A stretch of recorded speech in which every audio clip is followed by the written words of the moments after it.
Imhotep Bekanefer, les bienvenus dans le Père Ankh MT Aujourd'hui encore, nous allons vous offrir, ou nous allons continuer la thématique sur les pouvoirs des Noirs, les pouvoirs Kush Kamit Congo, ces fameux pouvoirs dont on lit les épopées, dont on lit les histoires de l'Afrique et la relation avec les minéraux, avec le monde minéral.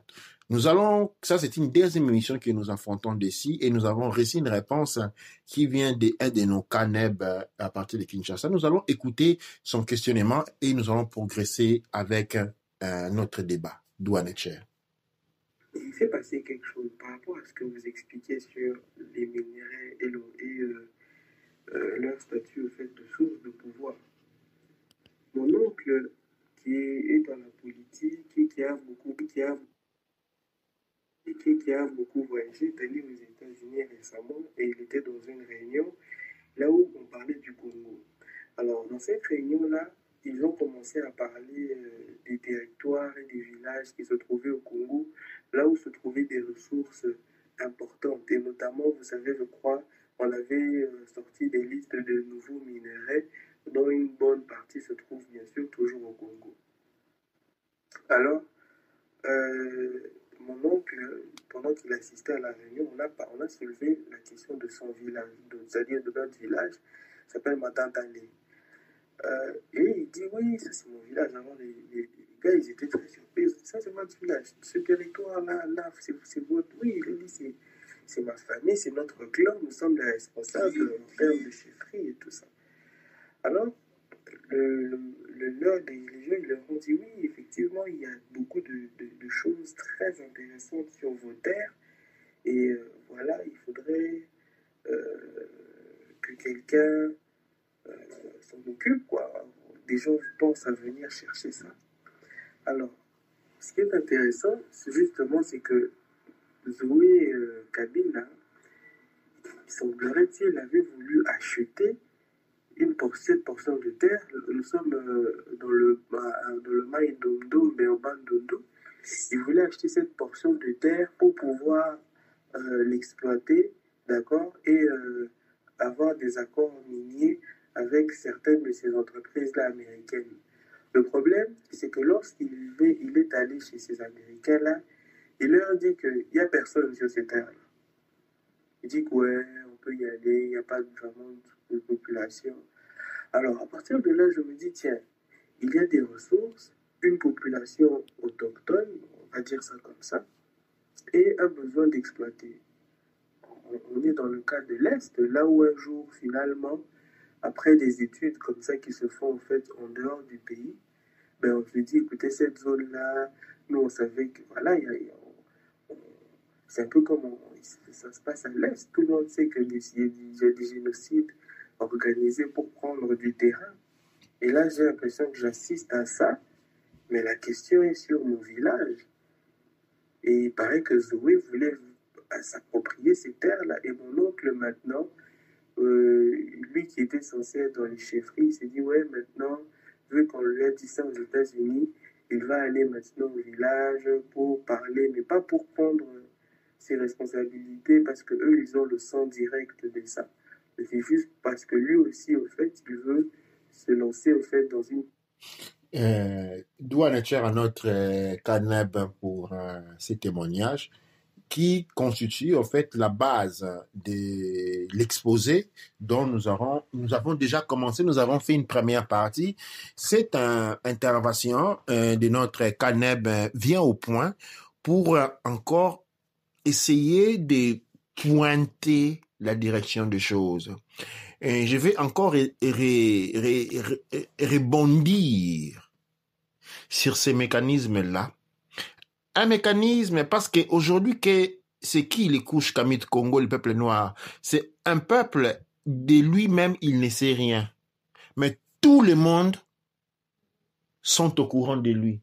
Tout le monde sait exactement qui il est. C'est pourquoi, en thématique internationale, quand il faut se mettre contre les Noirs, tous sont d'accord.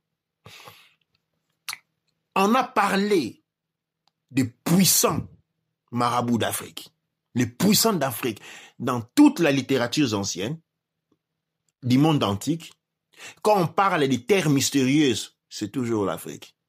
Quand on parle des hommes puissants, c'est tout. Chacun d'entre nous a une histoire de son arrière-grand-père ou arrière-arrière-grand-père avec des pouvoirs mystérieux. Chacun d'entre nous, chacun de nous, de nos familles, vante des histoires de ce genre. Mais je ne m'arrête pas là. Il n'y a pas longtemps de cela. Quand quelque chose ne marchait pas dans votre vie, vous allez dans les cimetières de votre père et vous plairez. Les choses changent. Pourquoi? C'est que vous vous êtes jamais dépendé. Et comment est-ce que l'on définit un cimetière dans un village? Pensez-vous que les gens prennent les villages comme les Blancs nous ont dit parce qu'il y a un cours d'eau? Non. Nos ancêtres, les Kémites, les couches Kémites Congo, n'étaient pas des êtres humains comme vous les connaissez aujourd'hui. C'était des êtres de connaissances, mais spécialement des êtres énergétiques. C'est que la science occidentale est en train de pionnieriser aujourd'hui les sciences quantiques, c'est-à-dire la chimie quantique, la biologie quantique, la physique quantique, la psychologie quantique. Eh bien, ça, c'était la personnification de nos ancêtres même. Ils vivaient une vie énergétique. C'est à fonction, parce que la vie humaine est très limitée. Quand on parle de vie énergétique, eh bien, on bondit sur une ligne d'existence complètement différente. Dans la vie énergétique, on apprend à réaliser, à comprendre qu'un être humain, un groupement humain, intègre un système, un écosystème. Maintenant, vous avez vu les films avec le feu, les contes de feu, les gnomes. Qui sont ces êtres-là? Qui sont ces êtres-là? Eh bien, il s'agit tout simplement d'une personnification. Ok? Il s'agit d'une personnification des esprits de la nature. C'est qui les esprits de la nature? Les esprits de la nature sont ces dont, sur le plan physique, ils sont représentés par les minéraux. Ces minéraux, certains de ces minéraux, des époques, parce qu'il y a des minéraux qui n'existent plus aujourd'hui. Il y a des minéraux qui ont complètement disparu aujourd'hui. Vous savez où sont allés ces minéraux-là? Ils ont été absorbés par les arbres. Et quand ces arbres ont absorbé les minéraux, ils sont devenus des arbres géants. Mais avant encore nos ancêtres, il existait un pouvoir encore plus ancien. Et c'est maintenant, vous avez vu des vidéos où on fait voir que les montagnes que vous voyez aujourd'hui, c'était les bas-reliefs des anciens arbres géants, que l'humanité vivait dans des structures de grands arbres. Quand vous regardez chaque montagne, vous regardez les collines, eh bien, elles ressemblent, si on diminue l'échelle, au bas d'un arbre, au pied d'un arbre. Quand on regarde certaines montagnes aujourd'hui, on voit qu'il s'agit des arbres qui ont été coupés et calcifiés. Et dans la première émission dont on parle des relations entre les minéraux et les pouvoirs, j'ai dit quand vous allez dans certains villages, dans certaines forêts, eh bien vous allez être étonné à trouver certaines structures en bois et en pierre. Vous allez trouver des statues en pierre ou en arbre, en bois, ressemblant à une femme enceinte ou à un animal mystérieux. Où j'ai vu, par exemple, on voyait même une sirène à tête, à corps, tu n'as pas les sirènes en tête des poissons, mais un être géant avec une queue et une partie humaine naturelle, pas taillée. Qu'est-ce que cela signifie?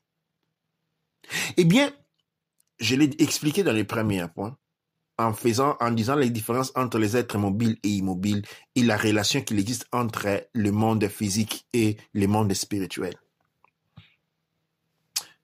Quand je dis monde spirituel, je suis en train de parler du monde énergétique. Il existe un monde physique et il existe un monde énergétique. Nous avons un corps physique, nous avons un corps énergétique. Le corps physique est limité. En entrant dans le monde énergétique, nous trouvons que notre monde, les esprits des arbres se déplacent. les esprits des minéraux se déplacent. Et ces ensembles, les différents minéraux constitués et compris dans un sol, forment un écosystème des richesses du monde d'en bas et du monde d'en haut. Les êtres humains, nos ancêtres, intégrés parfaitement avec ce système. Et nous étions devenus les gardiens. C'est pourquoi dans ce qu'on appelle les documents qui sont sortis de Kemet, dans la Bible, on dit l'homme était les gardiens du jardin d'Éden. C'est-à-dire c'était les protecteurs. OK? Son pouvoir lui venait en vertu de ces rôles-là, de protecteur. Et nos ancêtres avaient internalisé ce mécanisme-là en vivant la culture. Et ils étaient devenus puissants. Cette puissance-là venait de la relation, de l'interrelation qu'il y avait entre eux et les minéraux. Pourquoi? Parce que les minéraux étaient respirés. Les minéraux étaient bu à travers les eaux. L'eau rentre dans les profondeurs. En sortant, il distille, il porte des nanoparticules de ces minéraux. Les plantes absorbent ces minéraux, les distillent et sont contenus dans les arbres. Ils sont contenus dans les grands arbres comme les baobabs. Je parlais de la culture dont on est en train de parler, dont on parle récemment, c'est les l'or mono, quelque chose comme ça là. Monosaturé de l'or. Où on pense qu'on doit prendre de l'or et manger. Non, ça c'est une mauvaise information. L'or était contenu déjà dans l'eau qui coule sur un territoire où il y a l'or. Par exemple, si on prend la République démocratique du Congo, dans les Kasaï, l'eau qui sort de la terre des Kasaï, c'est un eau qui a des nanoparticules d'or. Les gens du Kasaï sont en bonne santé. Les gens du Kasaï, pour être en bonne santé, doivent consommer de la nourriture et boire de l'eau contenant des nanoparticules d'or. Notre Canep qui parle du Maïndombe, même chose. Les ressortissants du Maïndombe dont on découvre des minéraux qui n'ont jamais été découverts, qui n'ont jamais eu de nom, mais ces minéraux ont toujours eu des noms et ont toujours été connus dans notre tradition parce que nous leur donnons pas un nom. Mais c'est un monde avec lequel on vient en contact. C'est une réalité avec laquelle on veut le contact. Cette réalité se trouve sur le plan physique et se répercute en minéraux que nous voyons. Eh bien, les peuples des Maïndombe, de ces territoires-là, pour être en bonne santé, doivent manger la nourriture qui grandit sur ces terres-là. Ils doivent manger les chenilles des forêts qui est ramassée, qui vient de ces terres-là. Mais ils doivent aussi boire l'eau qui vient de ces terres-là. Parce que cette eau-là et cette nourriture-là contient les nanoparticules de ces minéraux enfouis. Et ce monde minéral-là, auquel on vient en contact par une initiation, à travers l'animal totem. Les totems portent à la porte et une fois qu'on rentre à travers la porte qu'on a définie dans la première émission, on se réveille dans ce monde-là. Une fois qu'on s'est réveillé dans les mondes des totématiques, les mondes des esprits, quand on revient ici, on existe aussi de l'autre côté. On devient un homme puissant. On devient un gardien. On a été investi des secrets que l'on doit conserver à coûte que coûte. C'est ça l'essence du pouvoir. Maintenant, notre Caneb nous dit qu'il y a des rencontres aux États-Unis qui sont au courant. Comment pensez-vous qu'ils ont découvert? Pensez-vous que les satellites étudient la Terre? Ils auraient dit découvrir ça il y a peu longtemps. Non, c'est une communication à travers les esprits. Ils voient les esprits qui ont emprisonné, les renforment sur les esprits qui sont restés. Parce que le monde des esprits est composé en couches. Plus on descend, plus il y a des mondes. Et plus on descend en profondeur, plus on trouve des minéraux qui représentent ces mondes-là. Maintenant, nous, pour rentrer dans ces mondes-là, on n'a pas besoin de creuser la terre. Il y a des portes autour des puits, il y a des portes dans des rivières, il y a des portes dans des grottes qui permettent de rentrer à un monde-là. À qui a été accepté dans ces mondes-là? Qui a été accepté dans ces mondes-là? Ce sont les gardiens. Comme représenté par les films la Panthère Noire, Black Panther. Exactement la même synologie. Les minéraux là, l'or permet d'accéder à une technologie, mais c'est pas la technologie comme on l'utilise aujourd'hui. Les zinc, les manganèses, tout ça, les fait, permet d'arriver à une technologie qui s'alimente de la conscience de l'homme. Mais c'est pas la technologie telle qu'on l'utilise aujourd'hui. C'est plus ou moins comme vous avez vu dans les films Wakanda. Maintenant, quand on vous prend votre richesse naturelle, eh bien, on vous détache de votre monde spirituel et vous ne serez plus jamais puissant. Je l'ai dit à la première émission, on prend de l'or au Congo, on va l'enterrer dans une cave à Londres, sous terre. Pourquoi? Parce qu'on attend qu'elle fonctionne pour eux aussi comme elle fonctionnait pour vous. On crée des valeurs fabuleuses. On écrit, on dit il y a un nouveau minerai, sur base de quoi que c'est un nouveau minerai, et on dit elle va coûter des millions, sur base de quoi elle coûte des millions. Quand vous allez vérifier profondément, il n'y a aucune base. C'est juste de la spéculation. Il y a aucune. C'est comme le pétrole. Les pétroles aujourd'hui, eux aussi, beaucoup de valeurs, c'est juste par à la spéculation. Une convention aussi. C'est comme si on te dit que c'est la seule solution, c'est la seule alternative. Donc, du coup. Exactement. Chose, mais c'est pas la vraie valeur. C'est comme l'or. L'or a la valeur par rapport à celui qui impose la valeur de l'or. Exactement. En réalité, ils n'ont aucune valeur. Alors, on essaye de mettre sur ça une valeur financière pour permettre son accaparement. OK? En réalité, ils ont une valeur spirituelle. C'est la technologie qui les renferme, que nos ancêtres avaient toujours si utilisée. Et c'est cette technologie qui est une de nos plus grandes richesses. Maintenant, qu'est-ce qui se passe quand on vend, comme notre politicien, la première chose qui va lui faire penser à la tête, c'est rentrer, trouver moyen comment vendre ça.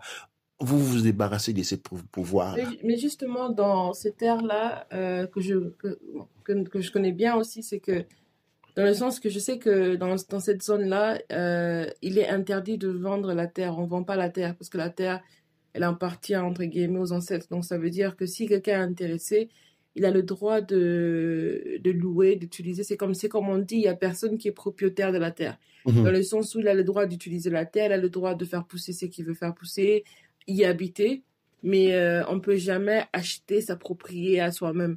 Donc, au final, c'est un peu comme une terre qui...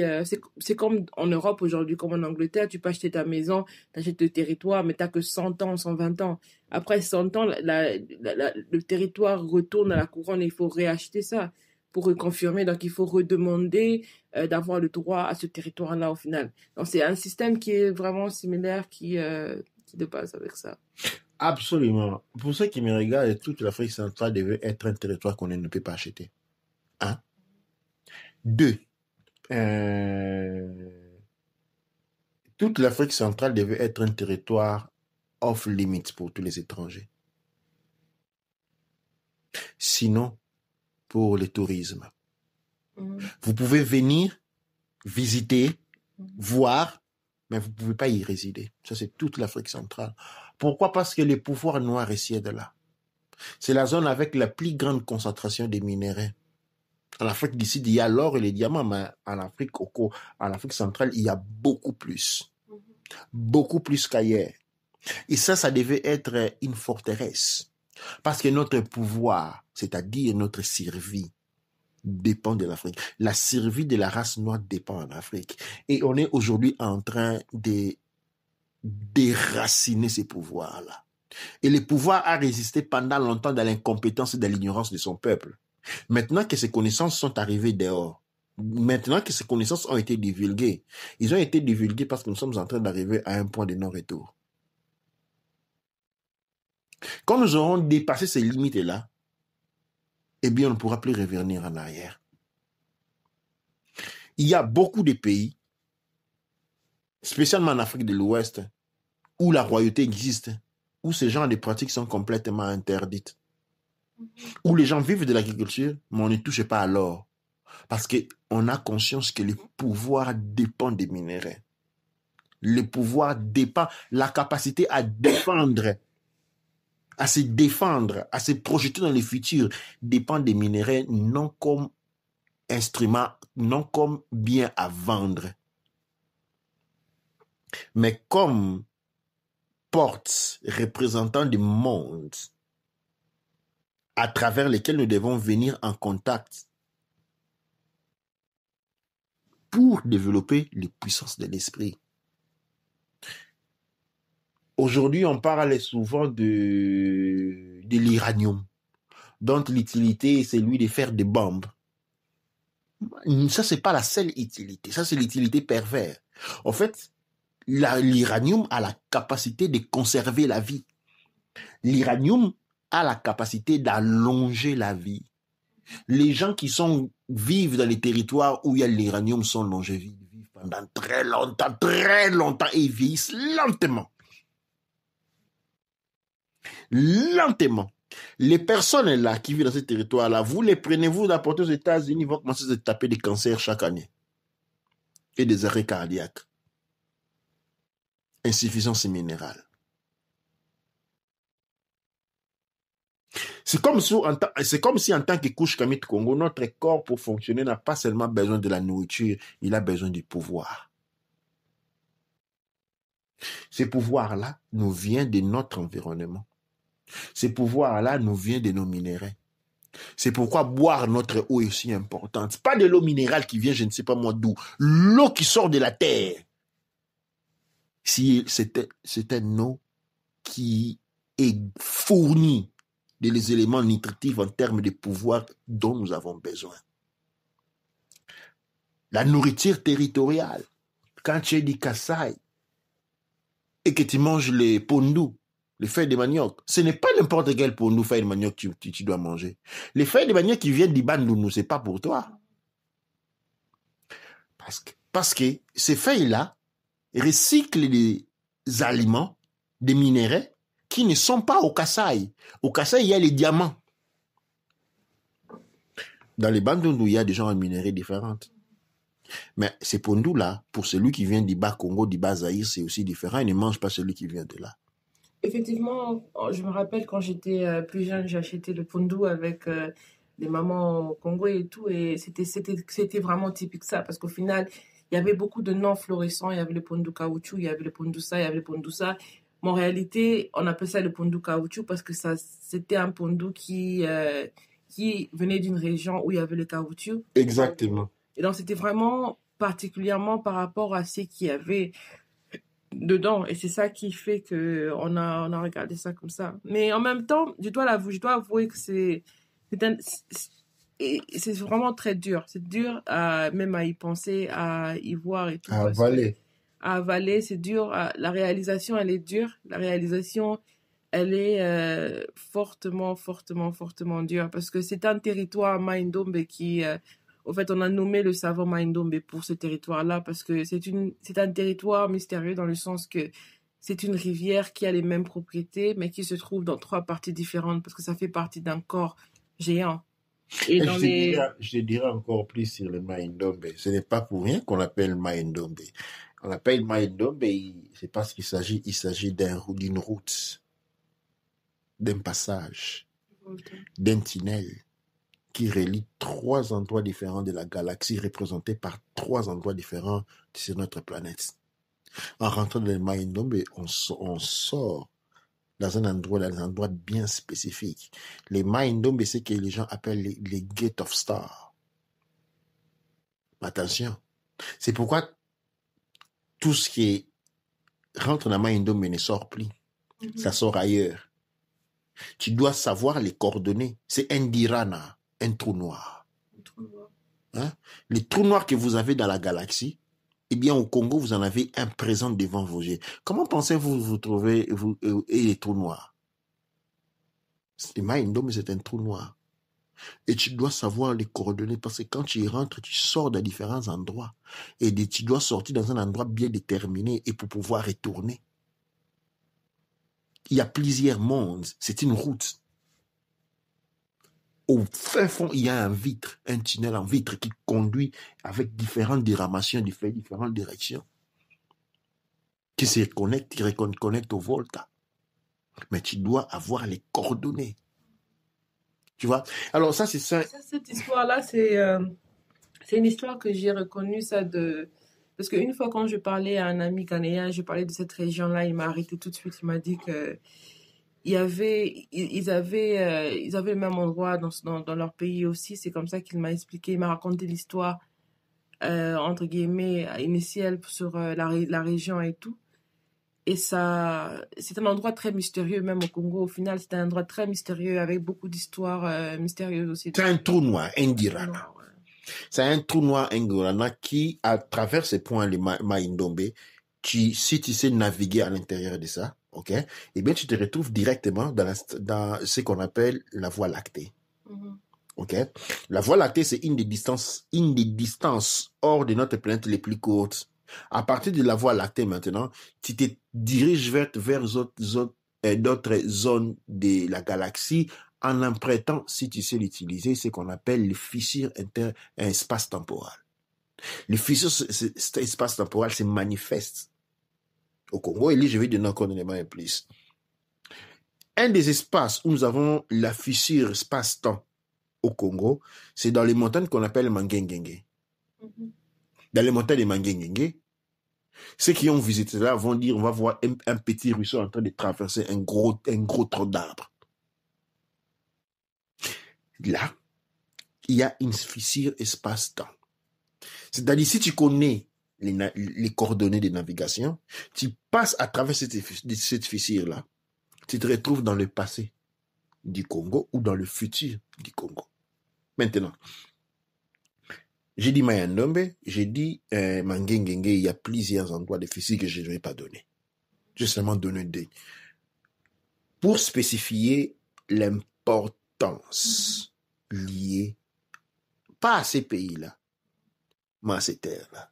Et même brièvement, à l'est du Congo, on avait une moute qui venait de l'est du Congo qui nous avait raconté des histoires comme quoi à l'est du Congo, il y avait aussi des montagnes où on trouvait des êtres qui protégeaient les montagnes, mais qui protégeaient aussi les minéraux, mais des êtres très bienveillants qui protégeaient la terre et qui faisaient que la terre était fertile, surtout avant la guerre. Mm-hmm. Mm. Dans les montagnes, nous avons ces gens-là, ce sont des gardiens des portes. De l'autre côté. Ok? Ce sont les gardiens parce que nous devrions être les gardiens de ces côtés ici. Mais nous sommes devenus des ambiasseurs. C'est que ces êtres-là sont les gardiens de l'autre côté. De l'autre côté. Notre galaxie est structurée à une forme. C'est vrai que la galaxie est infinie. Ok? Mais sa structure mathématique rappelle ce qu'on appelle les cubes. Ok? En tant que cube, notre univers est composé de 8 zones. 4 zones supérieures et 4 zones inférieures. Ces 4 zones sont balayées ou traversées par 3 facteurs, qui sont la longueur, la largeur et l'altitude. Ces 3 facteurs correspondent aux 4 paramètres de l'existence humaine: l'âme, l'esprit et le corps. Ces 3 paramètres-là forment les 3 sections qui définissent le monde tridimensionnel. Ok, non? Et avec les reflets. Maintenant, l'âme, il a quelle couleur? Bleu. La couleur bleue, c'est quoi? Noir. Le bleu, c'est le noir. Ok, non? Et puis, il y a l'esprit. L'esprit, il a quelle couleur? Les rouges. Et puis, il y a les mentales. Les mentales, il a quelle couleur? Et j'ai tout dit. Les rouges, les noirs et les verts. Maintenant, ce sont les 3 couleurs fondamentales. Ces couleurs ont l'air opposé sur la même section. Maintenant, les rouges deviennent pourpres, Le blé devient le bleu devient un blé léger et les verts deviennent les rouges. Et nous tombons dans un univers inverse. Dans cet univers-là, les lois que nous avons ici fonctionnent à l'opposé.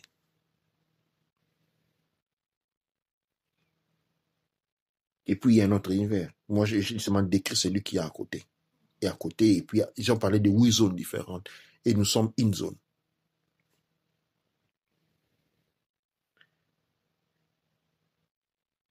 Il existe une relation entre ces différentes zones, bien définie.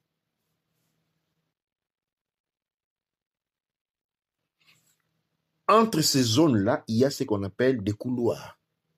Et ces couloirs-là sont gardés. L'Afrique représente une zone de couloir qui permet l'accès à un autre monde.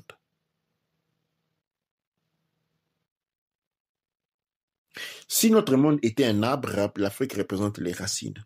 C'est-à-dire que c'est ce qui plonge dans la terre. C'est la particularité de l'Afrique. C'est la particularité de l'Afrique. Si notre univers est un monde, si notre planète est un monde, est un arbre, l'Afrique représente la racine qui sont enfoncées dans la terre et qui, une partie, vient à l'extérieur. Et c'est pourquoi la race noire a été mise là comme une race gardienne. Gardien de ses pouvoirs, gardien de ses portes. Et c'est pourquoi les Maïndombe est une porte.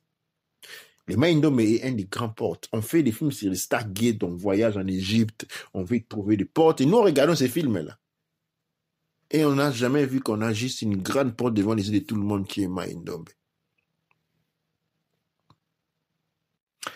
Qu'est-ce que cela signifie? Si elle est une porte, il y a des gardiens qui sont ici, qui sont les gens du Bandundu, et il y a aussi les gardiens qui sont de l'autre côté. Et ces deux mondes-là sont en relation. Parce que comme il a bien parlé des gens du Bandundu, je connais bien l'histoire, c'est que j'ai même la généalogie de certaines familles avec moi, mais ça montre que c'est un peuple qui est venu de beaucoup de régions, un peu de partout. Il y a les Zoulous, certains Zoulous qui sont venus, mais il y a aussi un peuple qui est venu de l'Angola, du Royaume Congo, donc de différentes parties qui forment la région. Il y a les Maïndombe, il y a le Volta qui représente la même tracée, et il y a les Manguenge qui est une fissure espace-temporelle. Vous voyez, et la relation passe toujours à travers les minéraux. Les minéraux sont importants. Si la région de l'Afrique centrale est pleine de minéraux, à ne pas comprendre pourquoi, parce que la richesse du monde spirituel qui se trouve là. Des centaines et des dizaines de milliers de différents peuples énergétiques qui vivent dans ces points-là. Elle représente une richesse non pour le monde, la planète Terre, elle est une richesse galactique. Parce que les richesses, les minéraux qui sont là se reflètent dans plusieurs mondes différents. Sont présents dans plusieurs mondes différents, dans plusieurs univers différents. Si nous comprenions à fond les rôles que joue l'Afrique, son importance, l'importance de la protéger, peut-être nous aurons une attitude un peu plus différente. Et c'est pourquoi aujourd'hui, ces genres de connaissances commencent à remonter à la surface et nous ne sommes qu'au début. Et je voulais poser la question si c'est maintenant qu'on reçoit cet appel, parce que c'est marrant que le Mpang il pose la question, parce que pendant l'émission précédente qu'on a fait, j'avais parlé de comment d'avoir senti l'appel et j'avais pas dit à l'émission que je venais de la même région. Et lui aussi, il a posé la question vis-à-vis de la même région. C'est pour savoir, quand on devient au courant de ça, comment faire pour assumer sa place de gardien? En premier lieu, il faut commencer à faire attention à sa nourriture. Et ceux qui vivent à l'étranger, c'est difficile. C'est pour dire que vivre à l'étranger, c'est une erreur. Tu peux voyager à l'étranger, après avoir fait une très bonne réserve de nourriture de chez toi, et tu la portes sur la tête. Ok, non? Et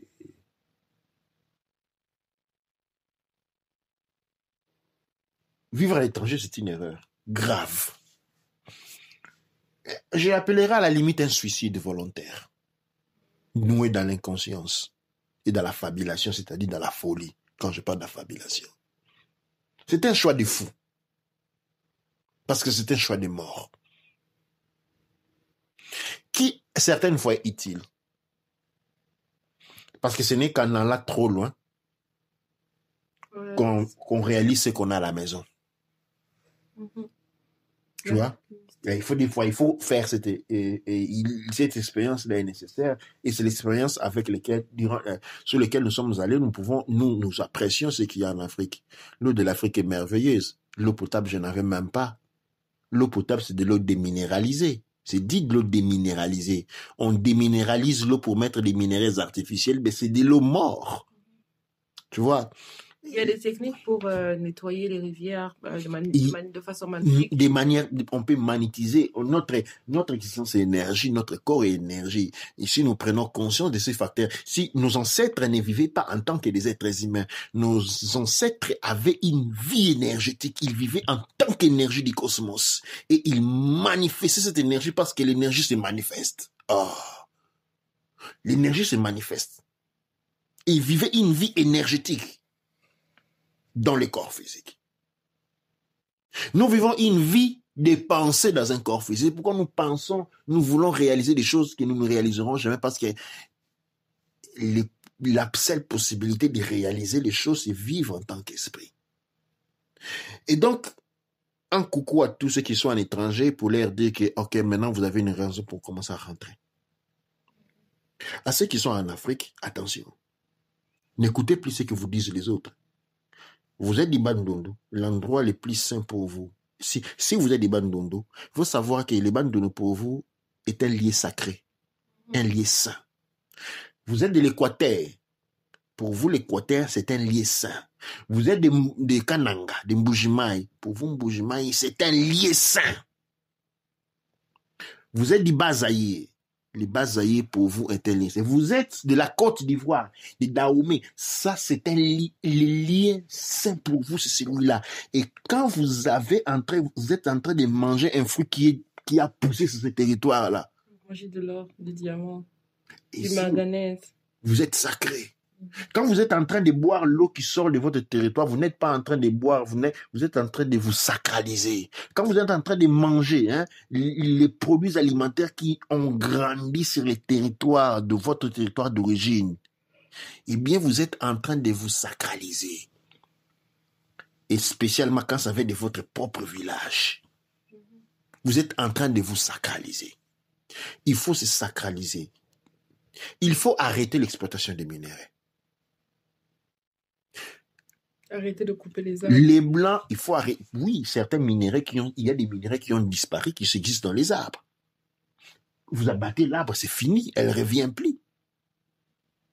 Un arbre peut représenter une colonie entière, un monde entier, un univers entier que l'on abat. C'est parce qu'on n'a pas la connaissance, on ne sait pas qu'on est en train d'abattre un arbre, on est en train de battre un univers qui n'a pas encore réalisé son supernova, c'est-à-dire sa transmutation pour pouvoir passer dans un autre règne, et l'arbre est tombé. Parce que l'arbre tombe quand les règnes qui existent en lui a fait une transmutation, passer dans un autre monde. Alors l'arbre tombe, maintenant on peut les recueillir pour utiliser. Nous, si nous voulons nous développer, si nous voulons acquérir du pouvoir, nous devons arrêter. Parce que l'homme blanc vous donne contre les minéraux de l'argent, des papiers que lui-même a imprimés. Et que quand vous avez pris ces papiers-là, vous allez le déposer dans la filiale de la banque, de sa propre banque qu'il a mis chez vous. Vous gagnez quoi? Rien du tout. Vous gagnez quoi? Rien du tout. Et cet argent-là est sujet à dévaluation pendant que les richesses que vous lui avez données sont immésurables. Ceux qui me disent qu'un kilo d'or, un lingot d'or vaut, j'ai donné un chiffre, 5 000 euros, vous ne pouvez être aussi loin.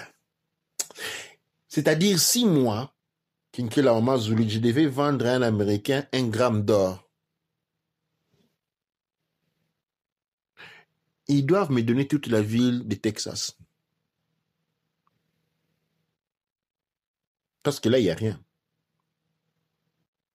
Les grammes d'or, les lingots d'or suffiraient pour réanimer la vie sur ces terres-là. Au Texas, il y a rien, mais il y a le pétrole, très peu de pétrole. Donc Très peu de pétrole. Déjà, ça vaut beaucoup, mais certains territoires ne valent même pas 1 gramme d'or. Si l'Angleterre veut 10 lingots de l'or, eh bien, ils doivent me donner toute l'Écosse. Toute l'Écosse. Ça, c'est un échange équitable. Toute l'Écosse. Ça, c'est un échange équitable. Autrement dit, ce n'est pas un échange. On est en train de nous dépouiller de nos pouvoirs. Aujourd'hui, on ne se rend pas compte pourquoi le Congo est devenu... Je vais vous donner l'exemple de l'Afrique du Sud. Les carrières d'or de l'Afrique du Sud, sur carte, ont été exploitées depuis quelque chose comme 15 000 ans. L'Afrique du Sud. Depuis quelque chose comme 15 000 ans. Imaginez la quantité de l'or qui est extrait de ces terres-là. Transmettez-le en pouvoir spirituel. Et les Sangom aujourd'hui, à la limite, sont des charlatans. Ce ne sont pas des charlatans. Les pratiques qu'ils font sont justes. Mais le pouvoir est parti. Vous venez au Congo aujourd'hui. On nous a dit qu'on a pris Kimbang, on coupe la tête, il ne meurt pas. Et quels sont les Congolais aujourd'hui qu'on essaie de tuer, qu'on attrape? On a mis dans l'acide, il est parti. Et oui, ils sont partis. Comment? L'extraction des minéraux. Et aujourd'hui, les Congolais meurent partout comme des petits champignons. En France, dans certains coins, c'est 50 personnes par semaine, disons par mois. Pourquoi? Mais attention, plus les minéraux sont en train de partir, plus nos vies sont pendues à des fils. Si on continue dans cette direction-là, on va arriver à un point où les gens vont aller, tout un village va aller dormir, et puis personne ne va se réveiller. Tout un quartier, les gens vont aller dormir la nuit, et bon, personne ne va se réveiller. C'est une nouvelle maladie pendant que c'est... Et oui, les gens vont dormir, et puis meurent. Parce que on est en train de débrancher notre connexion spirituelle. La source de notre pouvoir. Mais dans le monde spirituel. Oui, exactement. Quand tu es mort dans le monde spirituel, tu es mort aussi. Et tout le monde savent ça. Et c'est ce qui représente les minéraux. C'est pourquoi dans les systèmes ou dans les pays où il y a encore la royauté, on n'exploite pas les minéraux. Certaines fois, les minéraux étaient exploités pour des ornements, mais c'était après des grands rituels. Et c'est-à-dire les esprits, ces mondes-là vous faisaient un don. De l'or qui a été purifié, c'est-à-dire les esprits de cette partie de l'or qui ont évolué sont passés dans un monde différent, tout comme un arbre qui est tombé. Cet or-là est pur. Il a été purifié. Et vous pouvez utiliser, c'est une toute petite quantité qu'on utilise par an. C'est pourquoi, c'est pas que nos ancêtres ne connaissaient pas l'or, ils connaissaient l'or, ils savaient que ça devait rester là.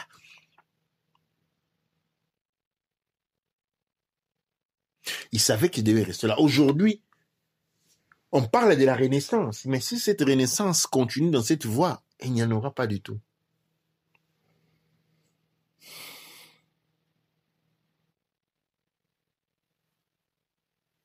C'est de la Renaissance de la désolation. C'est ce que nous devons réaliser, nous, en tant que peuple noir. Nous sommes tous dégradés. Quand on dit « je suis sujet du royaume Congo », non, tu es protecteur de ces terres-là. Quand il dit « je suis sujet du royaume de Couche », tu es protecteur des terres Couche. Quand il dit « Kamit », tu es protecteur des terres Kamit. Et la manière dont tu remplis ta fonction va déterminer les pouvoirs que tu seras en mesure de les manifester. Douane Chair. Douane Chair, Douane Amanda, Douane Chair.